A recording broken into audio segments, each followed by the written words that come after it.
So let's solve steel elongation. So number 21, an elevator weighs 1,000 pounds and is supported by 5/16-inch diameter cable, 1.5 feet long. When the elevator carries a 1.5 long, so the cable elongates 6 inches more. Question, what is the modulus of elasticity of the cable? Okay? So modulus of elasticity yung hinahanap natin. Okay, again, so makukuha po natin yon by means of elongation. Okay, so but from the problem, so engineers, ano po ang gagamitin ko or natin? So is it the elongation due to your pressure or load, or elongation due to your weight? Okay, so we will use elongation due to our load. Bakit? So dito sa statement na to, when the cable carries a 1.5 pound, so carries, ibig sabihin, nung nagsakay siya or nagbitbit siya ng 1.5, saka siya nag-elongate ng 6 inches. So therefore, we will use ply. Okay, elongation due to your load, so this is equivalent to your PL divided by 8. Okay, so direct substitution po ulit, and then unit analysis, so conversion. So 6 inches, this is equivalent to, so 1,500 pounds. So panglito na, no, yung 1,000 pounds, wala pong gamit yan. Okay, so multiplied by our length, it is 1.5 feet. Okay, again, so unit analysis. Okay, so ang gamitin ko na lang, so doon na lang po ako sa inches lahat. So 12 inches in 1 foot. Cancel, cancel. Okay, so divided by the area, so we have pi over 4, usually solid yan, times diameter, 5/16 inches. Okay, and then times the unknown E. Okay, so shift solve po ulit. Yan, di ba? So direct substitution ulit. So yun naman yung kagandahan sa strength of materials. Okay, check mo lang yung mga given, so malalaman mo na kung ano yung formula mo.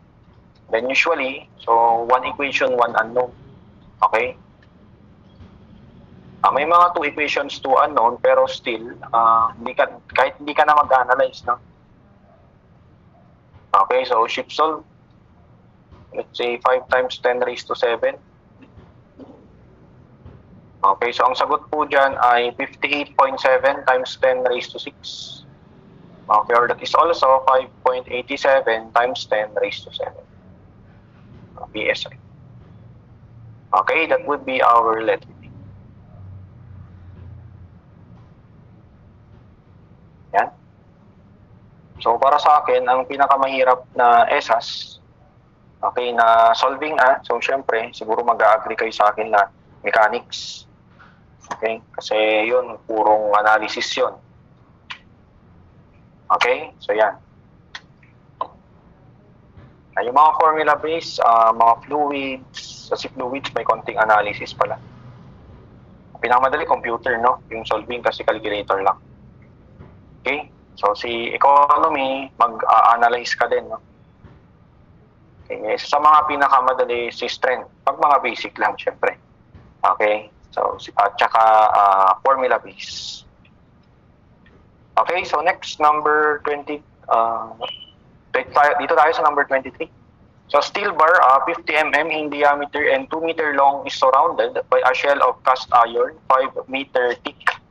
So compute the load that will compress. So ibig sabihin ng load force, okay, that will compress the bar a total of 1 millimeter in the length, so of 2 meters.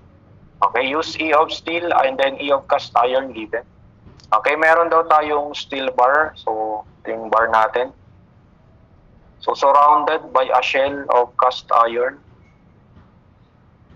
Okay, and dito. So surrounded, so ibig sabihin napalibutan, no? Ibig sabihin ito yung cast iron natin. Okay, this one. Okay, so ito yung sa cast iron. Okay, so syempre, so since ang hinahanap po natin ay the load, okay, so di ba iba po yung applied force. Okay, meron po tayong applied force sa cast iron. Okay, and then meron din tayong applied force sa Okay, so sa ating steel. Okay, so ang hinahanap natin is yung total load. Okay, so i-combine natin siya. So imagine ba yung problem? Okay, we will compress. Okay? So kumbaga isisiksik mo, no? So isisiksik mo yung cast iron doon sa steel. So ibig sabihin, iba yung puwersa, iba yung pagtulak sa cast iron, iba din doon sa steel. Okay? So therefore, yung total force natin, so that is equivalent to the force of the steel, okay, plus the force of the cast iron. Okay, so meron tayong binigay na total elongation. Okay, so since kinombine po natin yan, so we can say that the elongation in steel is also equivalent to the elongation of our cast iron. Okay, sabi niya, that will compress the bar. So ito yung bar, no, yung kabuuan ito. Okay, yung kabuuan na yan. So ibig sabihin, so parehas lang yung elongation ng steel doon sa cast iron. Okay, so therefore, this is also equivalent to 1 millimeters. Ayan, and then we can use, again, so since that is due to your load, so elongation due to the load that is flying. Okay, so in terms of the force, so we can say that the force is also, or the load, elongation times area times E over length. Okay, nung ating cast iron, unahin natin si steel. Okay, ng steel, and then plus, so ganun din, elongation due to the load times area times E divided by L ng ating cast iron. Okay, so yan po. So isa-isahin lang natin. Sige, unahin na lang natin si... dito na lang tayo pala. Sige, unahin ko na lang to. So force ng steel, ito na lang to dito na lang. Okay, so elongation, that is 1 millimeter. Okay, again, decide ka kung ano yung magiging unit mo. Okay, so depende na po yan sa'yo. So ang gagamitin ko na lang ulit, siguro, I'll use, ano ba ang mas marami dito? Okay, mas maraming millimeters. So gagamit na lang ako ng millimeters siguro. Okay, kung gusto mo yung meters, use meter. Okay, so yung steel natin, area niya ay pi over 4 multiplied by, okay, so multiplied by steel bar 50 millimeters. Okay, so squared times yung E. Okay, 200,000 Newton per square millimeter. Okay, kinonvert ko na po siya ulit Okay, divided by yung length natin, it is 2 meters or 2,000 millimeters. Okay, so kinonvert ko na yung 200 gigapascal into 200,000 Newton per square millimeter. Parang yung ginawa natin kanina. Kung nalilito ka dyan, so magbase ka sa meters. Okay, so solve ko lang to. Divided by 200, or 2,000, sorry. So 62,500 pi. Okay, this is newtons. Okay, next naman, so kunin naman natin yung load ng ating cast iron. Kasi nakasya. Mag-new page na lang tayo. Ito. Okay, so the force naman on the cast iron, so this is equivalent to, so again, since same elongation, 1 millimeter. About the area, engineers. Okay, so sabi natin, so sinoroundan natin ng cast iron yung ating steel. So ibig sabihin, ito po yung area ng steel natin. Itong na-shadean ng black. Okay, so again, para ma-solve po yan, so as we can see, that is what? Okay, that is a hollow. Okay, magiging hollow po siya, no? Okay, para ma-solve yung area ng cast iron, okay, so area of the cast iron, dito na lang, that is equivalent to, so pi over 4 multiplied by, so ano yung outside diameter natin? Okay, the outside diameter, yun po yung diameter ng cast iron. Okay, so squared minus, how about yung inside natin? Ito yung sa steel. Okay, so minus the diameter of the steel squared. Okay, and then, so diameter of the cast iron, this is also diameter of the steel plus twice of your thickness. Okay, so substitute. So DCI, this is equivalent to diameter of steel 50 plus 2 times 5 millimeters thick. Okay, so therefore, yung diameter ng cast iron ay 60 millimeters. Okay, so substitute na po natin dito. Ayan, so we have pi over 4 or we have, tama. Okay, so the elongation, so multiplied by the area, so it is pi over 4. So times the outside diameter, we have 60 millimeters squared. Okay, minus the steel 50 squared. Again, engineers, gagamit na lang po ako ng millimeters dito, no? Okay, so multiplied by, so yung in ng cast iron natin ay 100 gigapascal. So 100 gigapascal is also 100,000 megapascal or 100,000 Newton per square mm. Divided by length, so 2 meters, pares lang sila ng length, no? Kasi kinumbine natin. Okay, so yan. Palitan ko lang to ng 60 square minus 50 square. Okay, and then yung 200, gawin ko lang 100. Okay, that is 13,750 pi newtons. Okay, so lastly, so yung ating total force now, that is equivalent to, so we have 62,500 pi in newtons. Okay, plus 13,750 pi newtons. Okay, yan na po yung sagot natin. Plus 62.5 pi. Yung choices, I think, nakakilo. Okay, it is approximately, so 230.55. Or 239.55 kilonewtons. Okay, that is your letter B. Okay, so again, so magkaiba po yung force, Ayan, magkaiba yung force natin doon sa cast iron and then yung force doon sa steel. Okay, kasi nga isisiksik natin siya. Okay, di may persa on both of the items or on both of the material. Okay? So, and then along, syempre, so since kinumbine natin, magkakaiba yung or parehas, sorry, yung elongation ng steel doon sa elongation ng cast iron. So, may imagine, di ba dinikit mo yan? O di pagkahaba yan, so doon na on both, okay, on both of the material natin. Okay, compress, siksik. Sige, so paki-screenshot muna. Ayan, yung first page natin.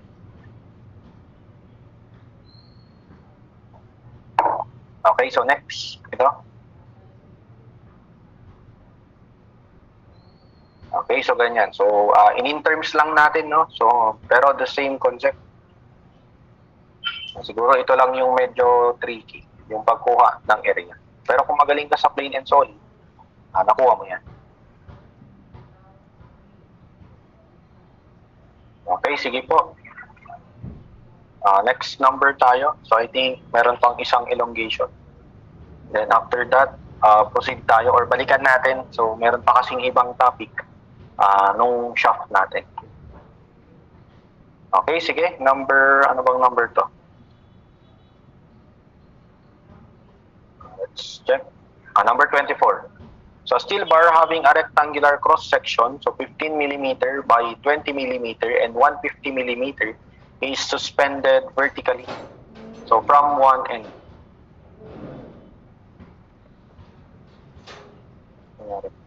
Okay, so the steel has a unit mass of 7850 kg per cubic meter and a modulus of elasticity of 200 gigapascal. Okay, so if a load of 20 kilonewton is suspended at the other end of the rod, determine the total elongation of the rod. Okay, so meron daw tayo dito. Okay, so nakasabit, meron tayong steel bar. Okay, so suspended, so ibig sabihin nandyan sa taas. Okay, so and then, so maglalagay daw tayo ng load. Okay, so which is 20 kilonewton. Okay, so hinahanap ano daw yung total elongation doon sa rod natin. Okay, so since meron tayong weight, okay, di ba mag-elongate yan? Okay, again, due to the weight at saka mag-elongate yan due to our load. Okay, so therefore, okay, siguro andito. Ito yung rod natin, let's say. Masyadong maliit, no? Sige, ganyan na lang, kunwari. Kunwari, ito yung rod natin. Tama ba yung drawing? Hindi. Mali. Ito pala dapat. Okay, yan yung drawing natin. Okay, so the total elongation, so that is equivalent to, okay, so again, so our elongation due to our weight, okay, plus the elongation due to the load. Okay, so substitute. Sesahin na lang natin. So due to the weight, so anong pwede natin gamitin? So since meron tayong mass density, ito, rho GL squared over 2. So substitute. So ang karamihan ng unit dyan ay meters. So gagamit na lang ako ng meters. So sana hindi po tayo nalilito kasi time to time ginagamit, minsan ginagamit ko meters, minsan millimeters. So again, depende po. So sa mas madali. Okay? So 9.81 meter per square second. So multiplied by the length, 150. Okay, so lahat yan naka-meters. Okay, over 2. So still, minsan hindi po yan binibigay, kaya dapat memorize natin. Newton per square meter. Okay, so since meters yan lahat, so yung unit ng makukuha nyo dyan ay naka-meters. Okay, so 7,850 times 9.81. Then times 150 square, so over 2, times 200 times 10 raised. Okay, that is 4.33. So times 10 to the negative 3. Okay, convert na lang natin yan into millimeters since yung choices po natin ay naka-millimeters. Okay, convert times 1,000 millimeters over 1 meter. Okay, that is 4.33 millimeters. Okay, next. So, elongation naman. So, due to our load. So, again, this is PLAE. So, kung merong given na stress, pwede nyo pong gamitin yun. Okay, substitute. So, ang gagamitin ko naman dito, since naka-millimeters, gamit na lang po siguro ako ng millimeters. Okay, we have 20 times 10 raised to 3 Newton. Okay. So, multiplied by length, we have 150 meters or it is also 150,000 millimeters. Okay, divided by, so yung area natin, so rectangular, 15 mm times 20 mm. Okay, so multiplied by, so E natin, 200 gigapascal is also 200,000 megapascal, also 200,000 Newton per square millimeter. Okay, ayan. Okay, so 20 times 10 raised to 3. So, importante naman dyan, dapat parehas tayo ng formula na ginagamit. Okay, though magkakaiba tayo sa conversion, so parehas pa rin yung magiging sagot nyo dyan kung tama yung formula na ginagamit. Okay, yan ay 50. Okay, so therefore, yung ating total elongation, so on the rod, that is equivalent to 50 millimeters plus 4.33 millimeters. Okay, or that is also 54.33 millimeters. Okay, letter D. Ayan, so unlike nung isang number, yung sa elevator, okay, yung sa elevator kasi engineers, no, sinabi niya na neglecting the weight of the wire. Ay, hindi pala sa elevator yun. Dito, sinabi niya kasi neglecting the weight of the wire. Kaya hindi na natin sinama yung elongation due to the weight. Dito kasi sinabi niya total. Okay, and then also wala siyang in-indicate na in-neglect daw natin yung wire o yung length niya. So ibig sabihin, isasama po natin. Okay, sige, yan po yung lahat ng solution natin sa elongation. So paki-take note na lang. Okay, so balikan na natin or ituloy na natin yung sa shaft. So meron pa kasi tayong, I think, isa pang formula na pwede nating gamitin on the shaft. Sige. So, doon tayo sa number, mamaya na yung 22. Okay, number 28 tayo. Okay, so 28, so a solid shock, 5 meter long with a diameter of 0.104 meters. This is stressed to 60 MPa when twisted. Meron na tayong angle dito. Through 4 degree.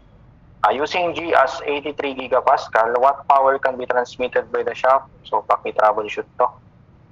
Revolution. Okay, so ito po yung sinasabi kong formula. So, another formula on the shock is, tawag natin dyan ay the angle of twist. Okay, or the twisting angle. So, angle of twist or twisting angle. So, radian yung unit. Okay, this is equivalent to TL divided by JG. Okay, so at circular solid.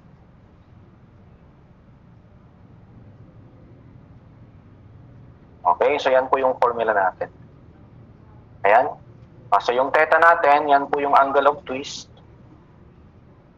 or twisting angle. Okay, yung T, so yan po ay torque. Di ba dapat based on the units? So, para magkaroon ka ng radian, dapat unitless yan, no? Yung mapuproduce natin later on. Okay, yung T, that is our torque. Okay, yung L, that is our length. Okay, yung J, yan po yung sinunod natin kanina. So, ito yung polar moment of inertia, yung pi over 32 for circle. Okay, and then lastly, so ito bago, G. So, tawag naman dito ay modulus of rigidity. Okay, so or also, another name is shear modulus. Okay, so again, parang parehas lang po siya ng unit ng modulus of elasticity. Pascals din po yan or PSI. Okay, so yan po. Ayan, so paghalu-haluin lang ulit si stress, si power, at saka si J or theta. Okay, sige. So ito na lang po yung gamitin natin. So itong number 27, pwede natin yung masolve in two different ways. So ang hinahanap ay power. Okay, so 2 pi nt over 60. Okay, yung torque, so pwede natin siyang mahanap by means of 16p over pi d cube. Tama? Okay. Or pwede rin po by means of this one. Okay, sige. So since bago po ito na lang yung gamitin ko para mahanap si torque. Okay, so given angle, so dapat ito ay naka-radian. So conversion, so pi radian, 180 degree. Okay, this is equivalent to the given torque. We have, mayroon bang given na torque? Wala, yan pala yung hinahanap. Okay, multiplied by the length, 5 meters, divided by the J, so J is pi over 32. Okay, times the diameter raised to 4. Okay, and then, so multiplied by yung G natin. Okay, for still constant, 83 times 10 raised to 9. Okay, Newton per square meter. Okay, kasi may mga range po yan, no? Yung mga natin, modulus natin. Sige. So, kung ang ginamit mo ay yung 16p over pi d cube, so almost the same lang po yung makukuha. Okay, but since nagagamit na natin yun kanina, so ito na lang yung bago, yung gamitin ko. Okay, paki-compare na lang, no? So, isolve na lang by your own. Times 83 times 10 raised to 9, so over 5. Okay, that is 13,310.02. Okay, Newton meter. Okay, so from that, so I can now solve for the power. So power that is equivalent to 2 pi. Convert natin. So yung speed dapat naka-RPM. So 20 revolution per second. Okay, convert. So in 60 seconds, so there are 60 seconds in 1 minute. Okay, so multiplied by, so 2 pi n times torque, 13,310.02 divided by 60. Okay, yan na po yung answer na. Okay, so times 20 times 60 times 2 pi. divided by 60. Okay, so in megawatts, that is 1.67 megawatts. Okay, letter C. Ayan, pag ito yung ginamit nyo, so yung makukuha nyong torque dyan ay 13,252. Okay, halos parehas lang. Okay, so that is our number 27. Ito, pakidagdag na lang sa formula ng mga circular shaft natin. Take note, dapat circle so circle yung shape. Kapag hindi yan applicable.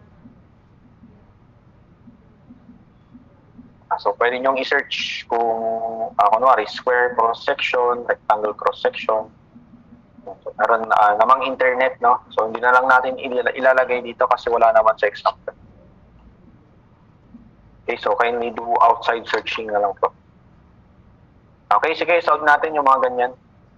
Mamaya na lang yung spring. Okay, so ano na, wala na ata. Ito.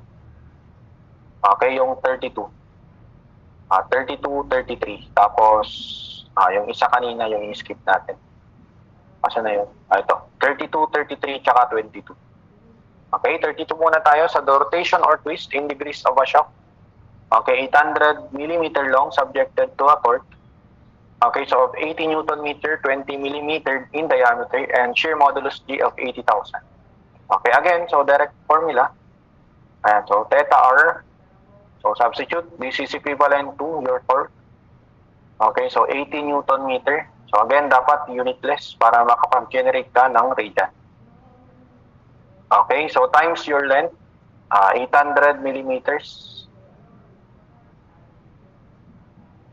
Okay, so ang gawin ko na lang, since karamihan naka-millimeters, sa millimeters na ako. Okay, so 1,000 millimeters. So again, ginagamit ko dito, engineers, yung TL over GG. Okay, so multiplied by, so length, 800 millimeters. Okay, divided by J, so solid shaft, no? Walang indication. Okay, na that is hollow, so therefore, it is solid. Pi over 32 yung J multiplied by diameter, so 20 millimeters raised to 4. Pi over 32, no, times diameter raised to 4. Okay, times our modulus of rigidity, so 80,000 megapascal is also 80,000 Newton per square millimeters. Ayan. Yung hinahanap pala ay degrees. Convert natin. Okay, 180 degrees in pi radian. Okay, so yan, direct sum. So 80 by 1,000 times 800, okay, divided by pi over 32. Okay, and then times 20 raised to 4. So times 80,000. Okay, so sagot natin is, so convert pa, 180 over pi. Okay, that is approximately 2.92 degrees. Okay, from the choices, letters.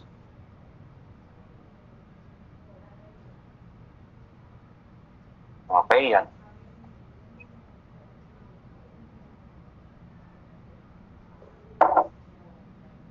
Specify kasi no na degree, kaya degree yung isasagot natin. Magka-cancel si Newton dito. Basta unitless, pwede mong ilagay si radian. Millimeters times millimeter, millimeter square, aakyat, no? Kaya magiging millimeter raised to 4, magka-cancel dito. Unitless.